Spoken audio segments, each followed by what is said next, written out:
Can you imagine a world where the truth could cost you your life?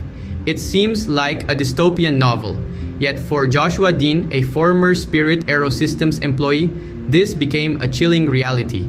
Dean, a whistleblower who called out manufacturing defects in Boeing 737 MAX, has suddenly passed away due to a rapid infection, leaving the aviation world in shock and sorrow. His death follows the tragic passing of another Boeing whistleblower, John Barnett, earlier this year. Back in the day, Dean worked as a quality auditor at Spirit Aerosystems, a supplier for Boeing. His role was to ensure that the company's products were up to standards. However, what he discovered was anything but standard. He found that the company's leadership was turning a blind eye to manufacturing defects in Boeing 737 MAX. This was not an isolated incident, but rather a systematic issue, as Dean claimed in his complaint to the Federal Aviation Administration.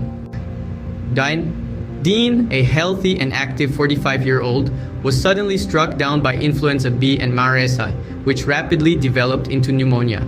He battled in critical condition for 2 weeks before succumbing to his illness in Oklahoma.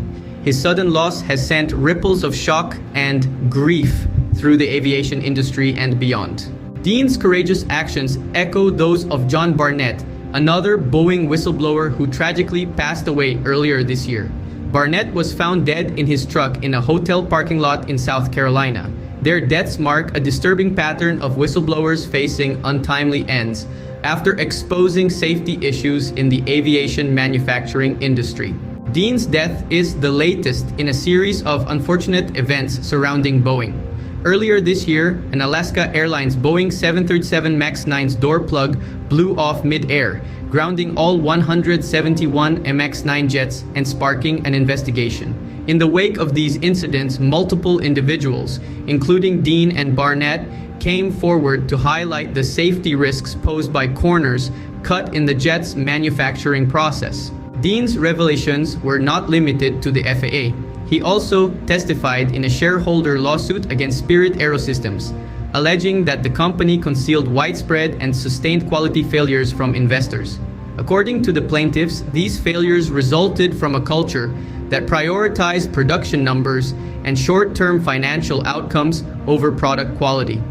Dean's allegations were so severe that they led to Spirit Aerosystems being put on probation by Boeing from 2018 until at least 2021. This probationary period prohibited the supplier from shipping parts to Boeing without managerial approval. Despite the compelling evidence presented by Dean and others, Spirit Aerosystems has denied the claims and vowed to defend itself in court. As we remember Dean's life and actions, we are reminded of the profound impact whistleblowers can have in exposing wrongdoing and corruption. The aviation industry is now left with a stark reminder of the importance of prioritizing safety over profits. As we mourn the loss of Joshua Dean, we must also honor his legacy by continuing to hold corporations accountable for their actions. The truth may be uncomfortable, but it is essential to ensuring the safety and integrity of industries that millions of people depend on every day.